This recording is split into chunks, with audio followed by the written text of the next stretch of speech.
નમસ્કાર, આપનું સ્વાગત છે ગુજરાતનો અવાજ ચેનલ ઉપર અને હું છું આપની સાથે પત્રકાર કાજલ સુવા. જેતપુરની ઉપવાસ છાવણીએ બેઠી છું. આજે કૃષિ મંત્રી દ્વારા જે છે ખેડૂતોને વીજલાઈન મુદ્દે યોગ્ય વળતર મળે તેના માટે એક નિર્ણય કરવામાં આવ્યો છે. ત્યારે અહીંયા મોટી સંખ્યામાં ખેડૂતો આજુબાજુના ગામના અને છેક રાણા કંડોળા છેક જામ કંડોળાથી એક ખેડૂતભાઈ મારી સાથે ઉપસ્થિત છે. આપણે એમની સાથે વાતચીત કરીએ. તમે છેક જામ કંડોળાથી અહીંયા આવ્યા છો આ ખેડૂતોના સમર્થન માટે. આજે કૃષિ મંત્રી દ્વારા વળતરની જાહેરાત પણ કરવામાં આવી છે, શું કહેશો? બેન, આવી જાહેરાતો તો આપણે અસંખ્ય સાંભળી છે. તમે ખેડૂતની દીકરી છો, હું ખેડૂતનો દીકરો છું. વર્ષોથી આપણે જોઈશી ખેડૂતોની ડબલ આવક કરી દેવું, ખેડૂતોના દેવા માફ કરી દેવું, આવું અસંખ્ય. અને આપણે હમણાં કૃષિ મંત્રી કહે છે ખેડૂતોની જો કોઈ છેતરપિંડી કરશે તો એને છોડવામાં નહીં આવે.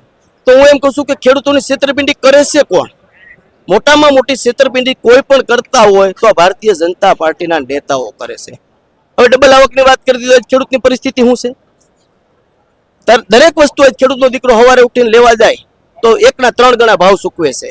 અને એનોય ખેડૂતનો દીકરો આજે વેચવાનો હોય, આવતા વર્ષે વેચવા જાય તો એના ભાવ વળતરમાં ઓછા આવે છે. ડીઝલ પેટ્રોલના ભાવ જુઓ તમે, ખાતરના જુઓ, દવાના જુઓ, મજૂરીના જુઓ, કોઈ પણ જગ્યાએ જાઓ તમે, ખેડૂતના દીકરાને કાયમી માટે ડબલ 3 ગણા દેવાના થાય છે. જ્યારે ખેડૂતનો દીકરો માલ પકવી અને માર્કેટિંગ યાર્ડની અંદર જાય છે તો આ વર્ષે દીધું હોય આવતા વર્ષે સસ્તું દેવાનું આવે છે. એટલે છેતરપિંડી મોટામાં મોટી કોઈ ખેડૂતની કરતો હોય તો આ સરકાર કરે છે, એથી વિશેષ કાંઈ નથી. અને આ લોકોને આ દાદાએ હમણાં વાત કરી ને, અને આમાં મોટામાં મોટું છે દુર્જનનો પ્રહાર ક્યારે વધે? જ્યારે સજન નિષ્ક્રિય થાય ત્યારે.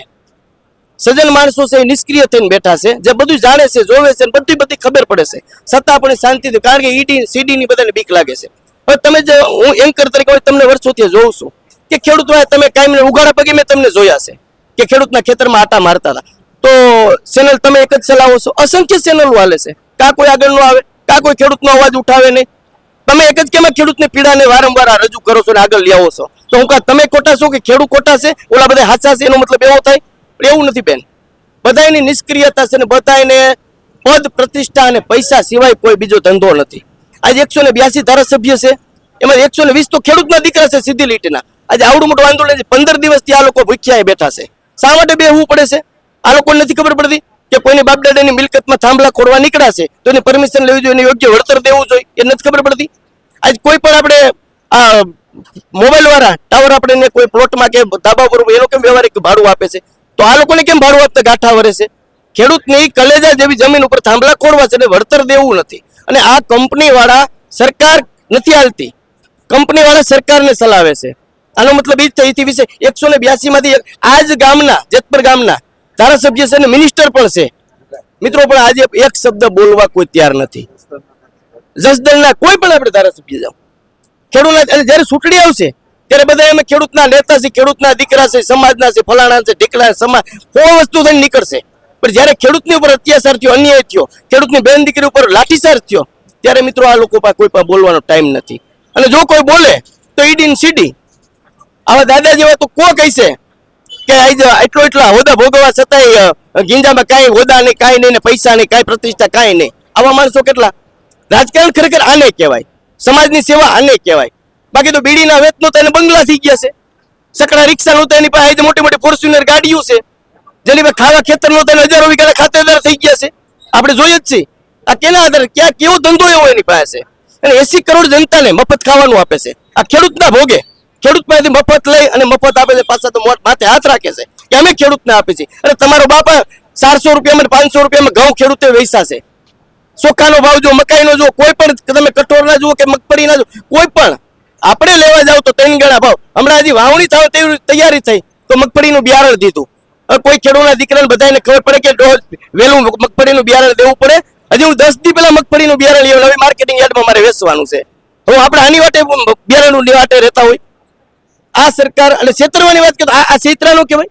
તો મોટા મોટા ફંડા મારવાનું કોણ કે તમે અમને, કોને કીધા અમને હમ દીધા તમે બિયારણ દો? આપણી પાસે અરજીઓ કરાવે, અરજીઓમાં હાર જ્યાં જોવું ને ખેડૂતને હારમાં રાખવા સિવાય બીજી વાત નહીં.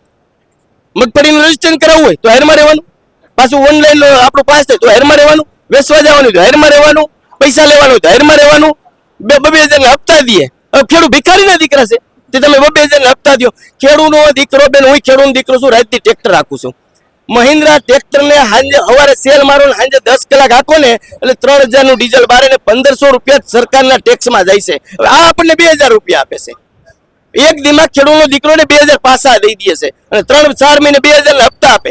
ખેડૂતની એક માનસિકતા ગુલામીની કરી દીધી છે કે બબે એકારે 6000 નહીં આપે, 2000 ના હપ્તા દર 4 મહિને. તમને એવું લાગુ છે કે અમે ગુલામ છે, અમે આ દેશમાં અમે ભિખારી છે. અપેક્ષા રાખીને ખેડૂતનો દીકરો જગતનો તાજ છે, વિષ્ણુનો અવતારનો બિરુદ દીધું છે અને ભિખારી કરી દીધો, માયકાંગલો કરી દીધો, લાસાર કરી દીધો. આજ જગત ખેડૂતની પાછળ જગત છે. આજ કોઈ પણ ખેડૂત હોય નાનું મોટું કોઈ પણ કઠોળ પકવે તો જગત ખાય છે.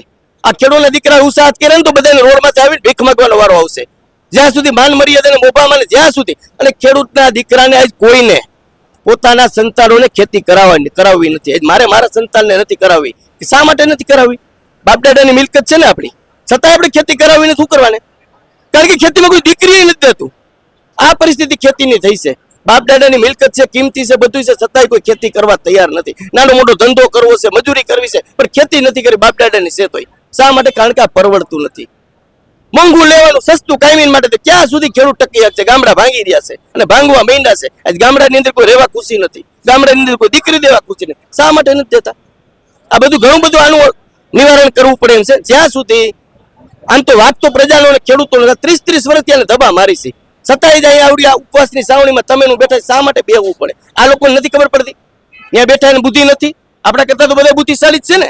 એને નથી ખબર પડતી કે આને યોગ્ય વળતર દેવું પડે. આ થાંભલા આપણે એના ખેતરમાં કોડી કે 10 વીઘાનું ખેતર હોય ને એમાં થાંભલાની લાઈન નીકળે, બાજુમાં 15 લાખે વેચાતું હોય તો 8 લાખે કોઈ ધણી ન થાય.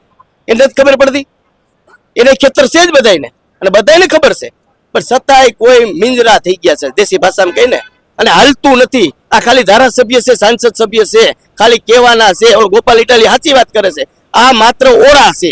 એથી વધારે કાંઈ આનું કાંઈ છે નહીં. ખાલી અમે ધારાસભ્ય છે, અમે સાંસદ, એથી વિશેષ આનું કાંઈ નથી. ત્યાં આનું એક શબ્દ હાલતું નથી અને કાં નો હાલતું હોય તો આ કરવા માંગતા નથી. બે જ વાત થાય. કાં એનું હાલતું નથી, કાં કરવા માંગતા નથી. અને કરવા ન માંગતા હોય એવું હું નથી માનતો.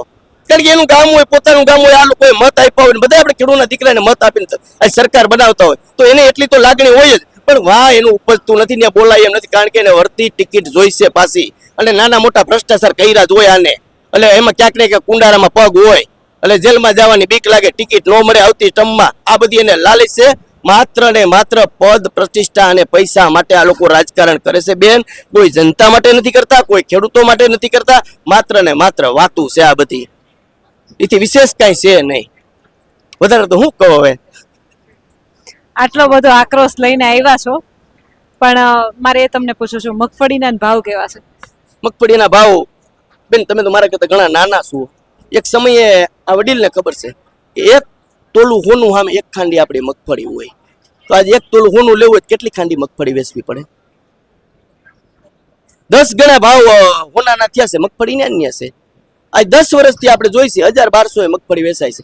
આ વર્ષે મગફળીનું કીધું એટલે હું તમને કહું, આ વર્ષે જયારે આપણે ખેડૂતને મગફળી તૈયાર થઈ 800 થી 1000 રૂપિયામાં 80% ખેડૂતની મગફળી માર્કેટિંગ યાર્ડમાં વેચાણી. પછી ખેડૂતે કેટલી રાખી હતી? જેટલી ટેકાના ભાવે જાય એમ એટલી રાખી હતી. અને ટેકાના ભાવે ગયા વર્ષે 200 માં લીધી હતી, આ વર્ષે 125 માં. પાછા છેતરપિંડીની વાત કરે પાછું કહું, આ છેતરપિંડી નહોતી કેને કહી રહ્યા?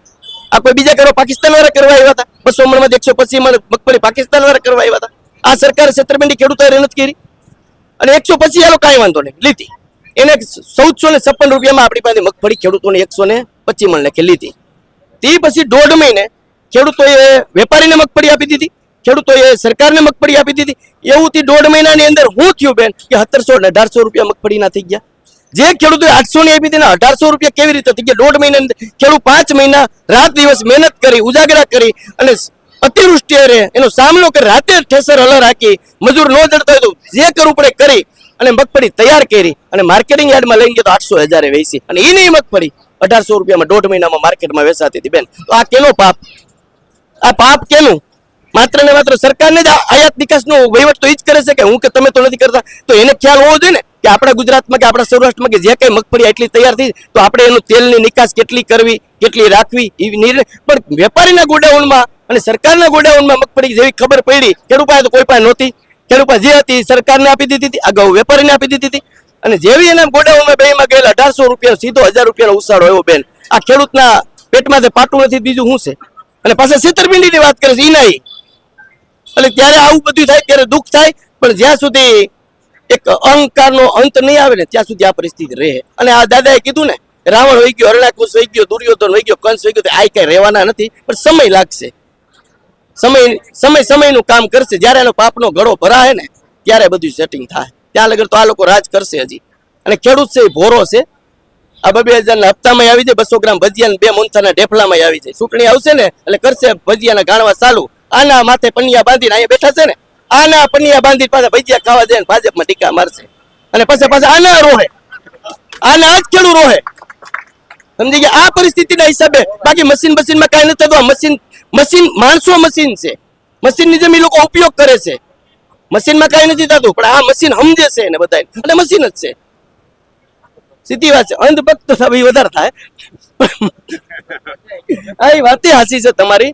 આંધ્રા ભીત થઈ ગયા છે. હિન્દુ મુસ્લિમ, મંદિર મસ્જિદ, ભારત પાકિસ્તાન, એથી વિશેષ કાંઈ નહીં. હવે ક્યાં મુસલમાને આપણને ગોળી મારી દીધી? ક્યાં મંદિરને રામ મંદિર પર 200 કરોડ રૂપિયા એમાં દાન પેટીમાં દાન ખાઈ ગયા આવડા જ.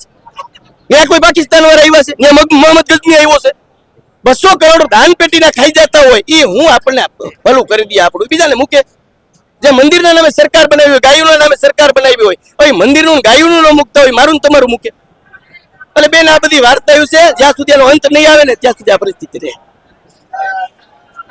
ખેડૂતોનો આક્રોશ છે, જ્યાં સુધી અંત નહીં આવે, જ્યાં સુધી કોઈ યોગ્ય નિર્ણય નહીં આવે ત્યાં સુધી આ ચાલુ જ રહેવાનું છે. આના વિશે તમારું શું કહેવું છે? તમારા મંતવ્ય કમેન્ટ કરીને જરૂરથી જણાવજો. કેમેરામેન રાજ પરમાર સાથે હું પત્રકાર કાજલ સુવા. આપ જોઈ રહ્યા હતા ગુજરાતનો અવાજ, મોરબી જેતપુરથી.